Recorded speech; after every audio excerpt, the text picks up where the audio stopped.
अस्सलाम वालेकुम प्यारे व्यूअर्स, उम्मीद करती हूँ आप ठीक होंगे। आज हम आपके लिए नई रेसिपी लेकर आए हैं। इस रेसिपी का नाम है मीठा अंडा बनाने का तरीका। आइए हम इस रेसिपी की तरफ चलते हैं। इस रेसिपी के लिए किन किन अज्जा की जरूरत है। हमने एक अदद अंडा लिया,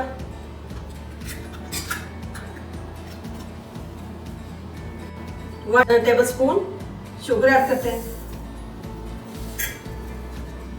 इसमें 1 टेबलस्पून मिल्क ऐड करते हैं। हम इसको अच्छे से मिक्स कर लेते हैं। हाफ पिंच हम इसमें कलर ऐड करते हैं। पैन हमारा गर्म हो चुका है, इसमें 4 टेबलस्पून ऑयल ऐड करते हैं।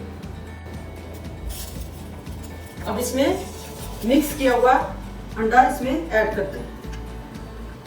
अब इसको अच्छे से मुसलसल हिलाते रहना है हमें जब तक ये दाने की शक्ल इख्तियार ना कर ले।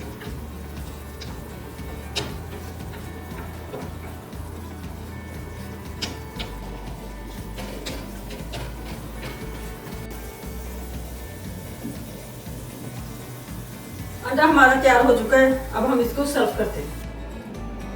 मीठा अंडा तैयार हो चुका है। हमारी वीडियो पसंद आए लाइक करना, सब्सक्राइब करना और बेल आइकन को प्रेस करना ताकि हमारी वीडियो बर वक्त आप तक पहुंचती रहे।